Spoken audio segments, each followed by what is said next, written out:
Hello friends, तो चलो शुरू करते हैं अकाउंटिंग, जो 11th क्लास से स्टार्ट हो जाती है जब आप कॉमर्स को चूज़ करते हैं। अकाउंटिंग के बेसिस से शुरू करते हैं, जिसमें जो बहुत इंपॉर्टेंट है, लास्ट तक बहुत काम आने वाला है। चाहे आप सीए कीजिए, सीएस कीजिए या मास्टर कीजिए, हर जगह काम आने वाला है और बेसिक इंपॉर्टेंट है। तो मैं आपके लिए यहाँ पर एक अकाउंटिंग को शुरू करने से पहले वैसे काम करेंगे, लेकिन बट स्टिल पता होना चाहिए। तो एक फुल फॉर्म लेके आई हूँ अकाउंटिंग की, देखते हैं क्या है अकाउंटिंग। अकाउंटिंग में ए means analysis, C calculation, second C compliance, O organization, U understanding and numbers, T transparency, I integrity and notation और G governance। ये है अकाउंटिंग की एक फुल फॉर्म कह दीजिए। तो अब अकाउंटिंग को शुरू करते हैं विद मीनिंग से हम अकाउंटिंग शुरू करते हैं। उससे पहले एक एग्जाम्पल लेते हैं और उसे समझने की कोशिश करते हैं। भाई, अपने बचपन में मोटू पतलू सबने देखा होगा, है ना? बचपन में क्या, अभी भी देख रहे होंगे Motu Patlu.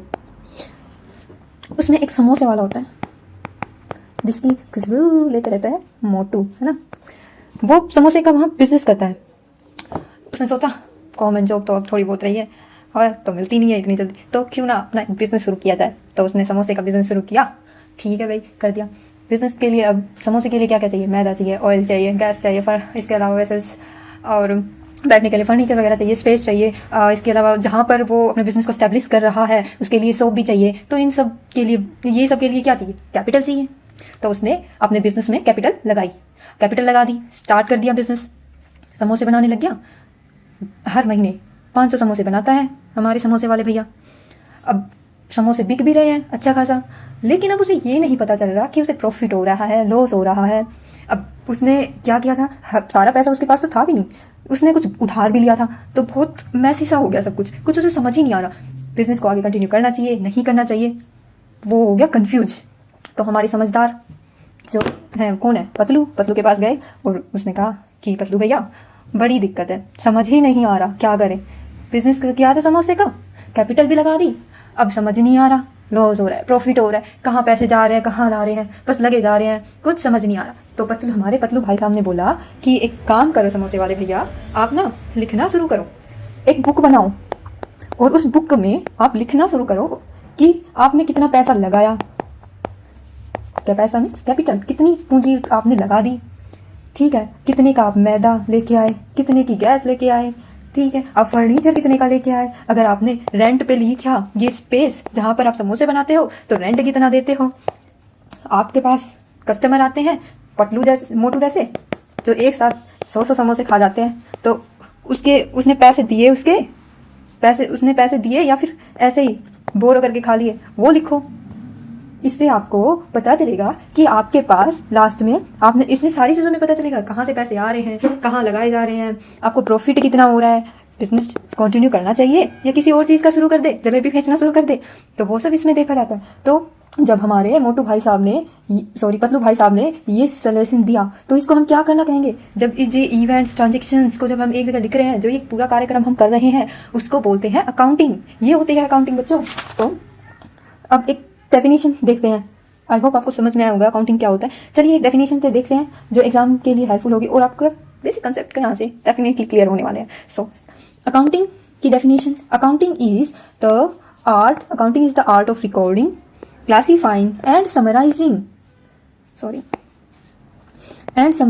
in significant manner and in monetary terms transaction and events which are in part of at least financial characteristics and pretending the result thereof।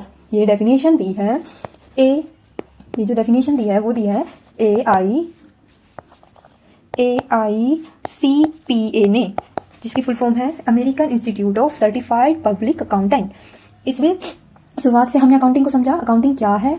Accounting एक आर्ट है। आर्ट मीन्स हर बिजनेस के प्री डिफाइंड ऑब्जेक्टिव्स होते हैं। जैसे वो समोसे वाले के थे कि भाई मुझे प्रॉफिट करना है, तो कितना करना है उसने डिसाइड कर दिया कि मैं मान लो 10,000 के समोसे बेच रहा हूँ पूरी साल में, तो मुझे एटलीस्ट 15 से 20 हज़ार का प्रॉफिट तो होना ही होना चाहिए। ठीक है, तो ये उसने प्री डिफाइन करने अपना ऑब्जेक्टिव्स। इन ऑब्जेक्टिव्स को अचीव करना अकाउंटिंग में आता है। इसमें क्या ट्रांजेक्शन्स हुई, कैसे इनको क्लासीफाई किया, समराइज किया, कितना इससे एक कंक्लूजन निकाला कि प्रॉफिट हो रहा है या लॉस हो रहा है। तो इन सब चीज़ों को देखना, फाइनेंशियल पोजीशन को देखना, एक वो कहलाता है आर्ट। तो अकाउंटिंग एक आर्ट है। आर्ट किस चीज़ का?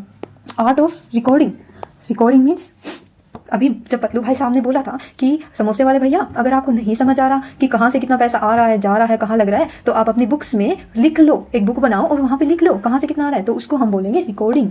क्लासीफाइंग क्या होता है भाई साहब? क्लासीफाइंग होता है कि अभी देख लीजिए समोसे वाले भैया समोसे बनाने के लिए मैदा भी ला रहे हैं, ऑयल भी यूज़ कर रहे हैं, गैस भी लेके आ रहे हैं हर महीने। अब इसमें कितना कितना खर्चा हो रहा है, सारा एकदम मैसी हो रहा है एक जगह। अब इनको अलग अलग लिखना कि 200 रुपये की मैदा अप्रैल में लेके आए, मई में कितने 600 रुपये की मैदा लेके आए, 800 रुपये की अब जून में लेके आए हैं। इन सबको ऐसे इन सबको क्लासीफाइंग करना ही क्लासिफिकेशन बोला जाता है। एक सेकंड, इसको क्लासीफाइंग बोलते हैं। अब चलो क्लासीफाई भी कर लिया। क्लासीफाइंग एंड समराइजिंग क्या होता है?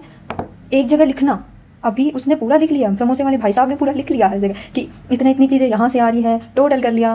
उसके बाद एक अलग नोटबुक को लेके आए जिसको हम आगे देखेंगे, balance sheet profit and loss जो हम बनाने वाले हैं, वहाँ पे लिखा, वहाँ से पता चला इतना प्रॉफिट हो रहा है, इतना लॉस हो रहा है। अगर अब वो उस समरी को रखता है किसके सामने, वो पतलू को ही दिखाता है, ठीक है ना, तो उसको समझ में आए, तो उस चीज़ को बोलते हैं समराइजिंग करना। साथ में एक टर्म और है यहाँ पे, मॉनेटरी आइटम्स। इसका क्या मतलब है? इसका मतलब है समोसे वाले भैया मोटू पतलू आए समोसे खाने, तो समोसे वाले भैया बोल रहे हैं कि भाई अरे भाया हमार तो 800 रुपये के मैदा आता है, और पता है गैस तो 3-4 खत्म हो जाता है, इतना समोसा बिकता है। अब मोटू सोच रहा है ये क्या बोल रहा है, मुझे तो समझ ही नहीं आ रहा। मतलब समझ तो आ रहा है लेकिन कितने पैसे खर्च हुए, अब इससे हम इनको प्रॉफिट हो रहा है या लॉस हो रहा है कैसे पता लगाएं? तो ये बोला मोटू भाई साहब ने बोला, भाई यहाँ 800 रुपये का 800 रुपये का मैदा लेके आया, यानी कि मनी वो लेके आया यहाँ पर 800 रुपये का उसने बता दिया, तो इस ट्रांजेक्शन को हम मॉनेटरी टर्म बोलेंगे और ये लिखेंगे। लेकिन अगर ये बोलता है हम तो 2 किलो लेके आए हैं मैदा, तो वो समझ में नहीं आएगा उसे, तो इसमें बोला गया कि मनी की टर्म में लिखा जाएगा, जो जिस चीज़ को मनी की टर्म में लिख सकते हैं। चलो इस एग्जाम्पल को छोड़ते हैं, थोड़ा सा हो गया मैसी, लेकिन एक नया एग्जाम्पल लेते हैं कि वो समोसे वाले भैया ने वहाँ 2 टेबल खरीदी है, 2 टेबल खरीदी। अब वो मोटू को कह रहा है, देखा भाया कांच की टेबल खरीदी है तुम्हारे लिए। उसने कहा ठीक है, अब इसको लिखेंगे। अब ठीक है लेकिन ये कितने की आई? अब बोल रहा है कि 500 की, 500 रुपये की आई है ये टेबल। अब इस चीज़ को हम लिख सकते हैं हमारी बुक्स में, इसलिए बोला गया है कि एकदम सिर्फ मॉनेटरी आइटम्स को ही इसमें लिखा जाएगा। उसके बाद लिख दिया। अब भाई क्या करना है, इंटरप्रेट करो कि जिसको जो चाहिए। मान लो वो लोग घसीटा रहा हूँ, उसे चाहिए लोन चाहिए। अब वो क्या करेगा, अब देख सकता है कि इसकी कैसे कैसे क्या है। अब उसे बोल सकता है कि भैया बहुत तंगी आ गई है, 7,000 रुपये दे दो ना लोन पे। तो वो कैसे देख सकता है, उस चीज़ इनकी जो बैलेंस शीट वगैरह है ये सब देख के पता लगा सकता है। या फिर वो मान लो समोसे वाले भैया को पैसे की ज़रूरत है, तो कोई क्यों देगा अपने पैसे, तो वो देखेगा बिजनेस प्रॉफिट में है या नहीं है, तो मेरा भी फायदा होगा, तो वो लगा देगा। वो सब किस में से, ये अकाउंटिंग जो उसने बुक्स वगैरह प्रिपेयर की हैं उससे पता चलेगा। तो एक बार फिर से हम पढ़ लेते हैं इस डेफिनेशन को, और एक कि accounting is an art of recording, classifying, summarizing in a significant manner and monetary terms, transaction and event which are in part at least of a financial character and interpreting the result therefore। एक और exam purpose से एक definition और लिखाती हूँ, आपके लिए helpful होंगी जब आप एग्जाम में लिख सकते हैं। Nearly every business enterprise has accounting system।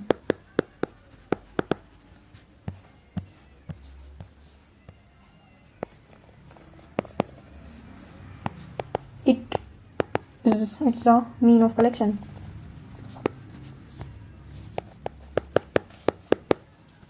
Collecting, summarizing and reporting monetary items,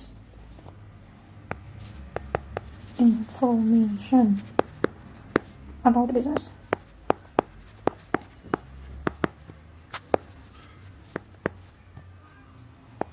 जो कि दी है R.N. एंथोनी ने। थोड़ा ऐसे समझ में नहीं है तो मैं एक बार इस डेफिनेशन को पढ़ देती हूँ। Nearly every business enterprise has accounting system. It's a means of collecting, summarising, reporting in monetary, यहाँ आइटम्स नहीं टर्म आएगा, monetary term information about business, जो कि दी है आर एन एंथोनी ने। एज इट इज़ लिखना होता है डेफिनेशन को। आई होप आपको समझ में आएगा। थोड़ी पहले वीडियो थी तो थोड़ा हेजिटेशन और हो सकता है, बट सपोर्ट कीजिएगा। थैंक यू, मिलते हैं नेक्स्ट वीडियो में, तब के लिए बाय बाय।